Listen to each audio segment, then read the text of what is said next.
Good morning, everybody. As I mentioned in my video this week, I am making Korean street toast, which is basically toasted sandwich with some cabbage, almost like a cabbage pancake inside. So I am not following the traditional recipe. For one thing, I'm going to use pre-made classic coleslaw mix that has cabbage and carrots in it already. And as you can see, the bag is open because I've already made a batch and it's so good. Now, you're supposed to use 6 ounces of this of cabbage. However, I'm going to be using just Love and Fresh whole wheat bread, which is pretty small. So I just put like a little bit more than a handful in this bowl for myself. Now, the recipe that I found online just says, aside from the egg to bind it together, which I've got here, you add about an ounce of onion and green onion. However, I really love my aromatics, so I'm going to make my own version. I'm going to experiment today. Aside from onion and green onion, I'm going to add some fresh garlic. So I'm just going to dice all of these up, put it into my bowl, crack an egg in there, and mix it all up because the egg is what helps bind it together. Add a pinch of salt, fry it up, and put it into a sandwich form. So I will show you those steps. It's not very hard or long. I'll be right back. Okay, so I've chopped up everything. Didn't take very long. I have 2 cloves of garlic. We'll see how this tastes because it's not part of the recipe, but like I said, I love my garlic. This is probably the equivalent of 2 green onions. I regrow these green onions and it's been doing this all summer and is now fall, so they're getting kind of thin outside. So I cut 4, but there's probably just more like 2. And then my pile of, this is probably about 1/4 of an onion. So I'm just going to throw it all into the bowl. And then add a pinch of salt. Let's just gather everything up with my knife.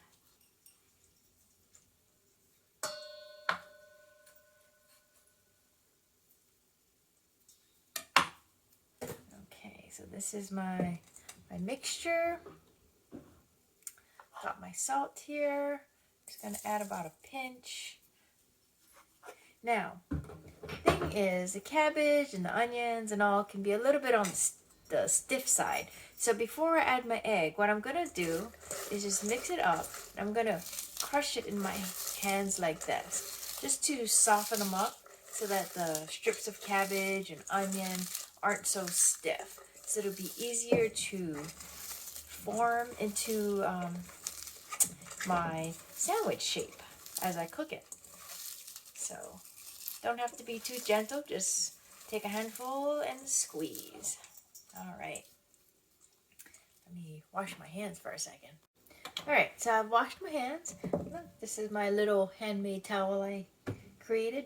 I like making those little washcloths for the kitchen because they're cheap, quick and easy to make, and helps me reduce my paper towel use. All right, so now I am going to add my 1 large egg. This, of course, is a golden hen large egg. Just crack it up in there and just mix it up really good because you want the egg to be the factor that binds everything together. So I'll come back and show you how we're going to cook this up. Okay, so this is my non-stick pan. I have it on high for right now because I just want the pan to heat up.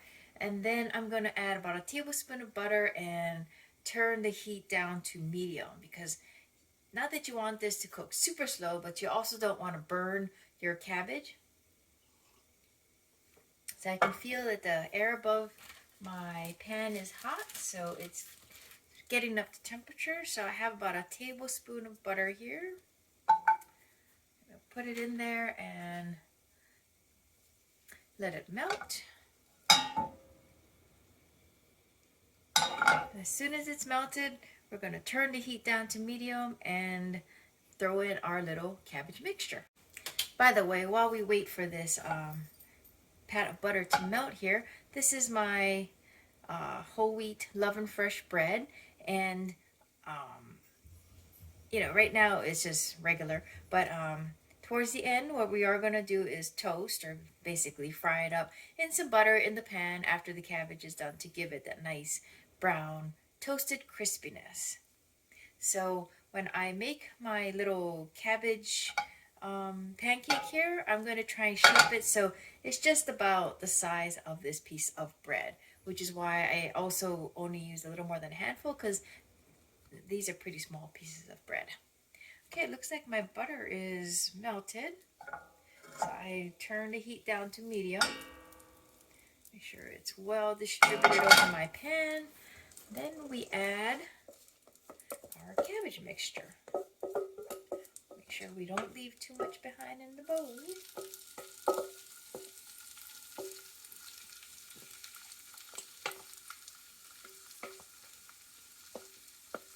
Okay. Now I have a spatula. What you want to do is kind of just shape it into the semblance of a rectangle. And like I said, you want it to be about the size of the piece of bread you're using. Obviously, if you're using large pieces of bread, use more cabbage, more onion, more carrot, and of course make a bigger pancake.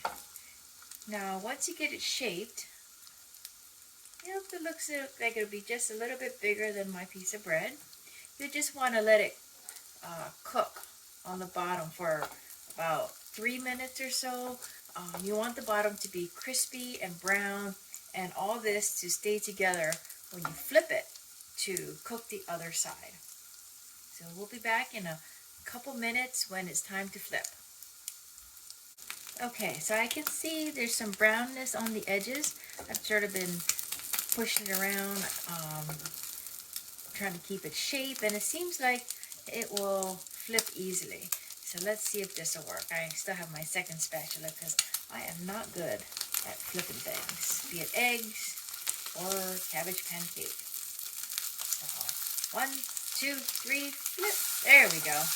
So as you can see, it's nice and brown on the bottom. Maybe a little overdone, but that's okay. And so we're going to do the same thing to this side. What I'm going to do is push it off a little bit. I'm going to add a little more butter, and I'm going to start toasting my bread. So maybe about half a tablespoon of butter, one for each loaf of, or each slice of bread. Melt some butter there. And this will help also toast the bottom to get a little bit more butter under there. Okay, so now I'm going to just, if I had a bigger pan, I could do both slices at once, but of course I don't have a big pan. I mean, I do, but I didn't whip it out. I didn't think far enough ahead. So I like to let the one side of the bread soak up the butter, flip it around, and toast that side. Okay, so I'm going to let this cook. I'm going to do the second piece of bread, and then we'll be back. Okay, so this is the second piece of toast. The first piece is on my plate. So this, I think, is done. So I'm going to take this out and spoon my coffee on the side, and put it onto the bread while we finish up the second piece of bread. So let's hope I can get this out without breaking it into pieces. There we go.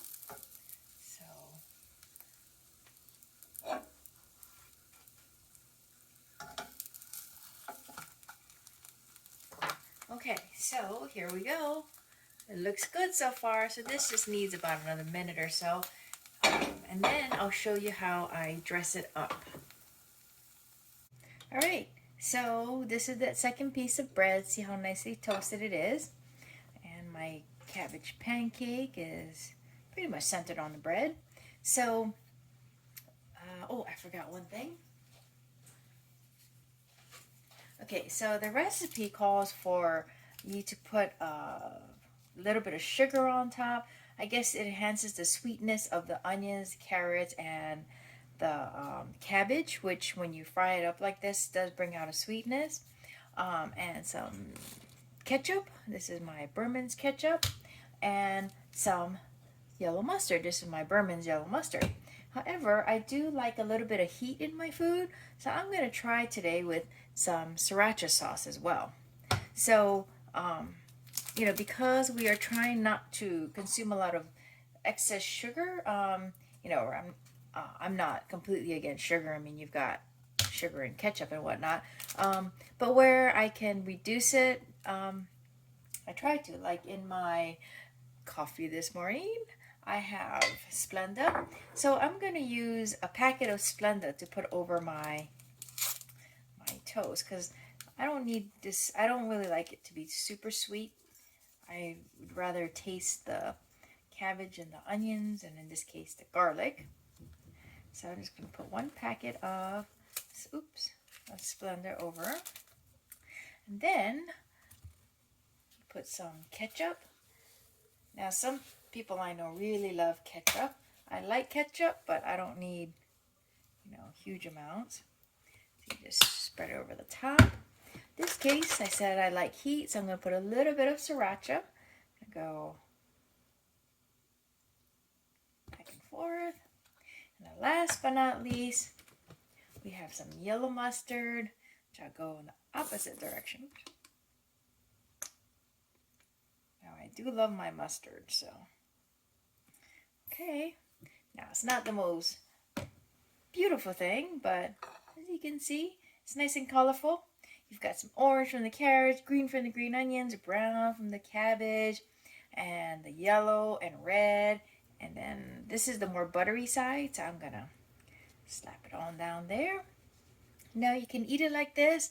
Now it's best to eat it hot when it's fresh, or you can chop it in half, or you can wrap it up in like a piece of foil, so you can eat it as if you bought it on the streets of Korea.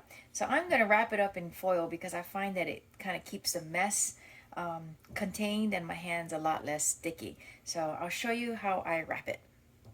Okay, so I have my sheet of Reynolds wrap here, and I'm going to just lift my sandwich onto here. And then you just sort of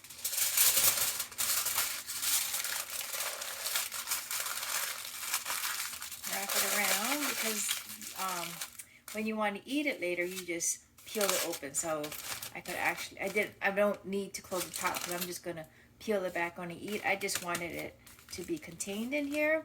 Now, I've seen other people like really smush it and roll it up, but I don't want it to be too messy like that.